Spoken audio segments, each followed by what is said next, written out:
তো তত্ত্ব তো অনেক হলো। এখন চলুন দেখি এই আইডিয়াগুলো বাস্তবে কিভাবে কাজ করছে। কোন কোন জায়গায় এই সহযোগিতার ছাপ সবচেয়ে স্পষ্ট? পদ্মা সেতু, কর্ণফুলী টানেল, পায়রা সমুদ্র বন্দর কিংবা দেশের বড় বড় পাওয়ার প্ল্যান্ট, সব জায়গাতেই চীনের একটা বড় ভূমিকা আছে। এমনকি ডিফেন্সের সরঞ্জাম কেনার ক্ষেত্রেও চীন একটা বড় পার্টনার।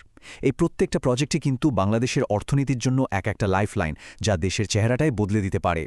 আর ঠিক এখানেই আলোচনাটা আরও বেশি ইন্টারেস্টিং আর জটিল হয়ে ওঠে, কারণ এত বড় সুযোগের সাথে সাথে কিন্তু কিছু বড় ঝুঁকিও চলে আসে। কী সেই ঝুঁকিগুলো? হ্যাঁ, একটা কয়েনের তো দুটো পিঠ থাকে, তাই না? একদিকে যেমন উন্নয়নের হাতছানি, অন্যদিকে আছে ঋণের ফাঁদে পড়ার ভয়। আবার ভারত আর আমেরিকার মতো পাওয়ারফুল দেশগুলোরও একটা চিন্তা বা উদ্বেগ থাকে। মানে প্রত্যেকটা প্রজেক্টকে শুধু অর্থনীতির চোখে দেখলে চলে না, স্ট্র্যাটেজিক বা কৌশলগত দিক থেকেও দেখতে হয়। এই চ্যালেঞ্জগুলো কিন্তু একদম বাস্তব।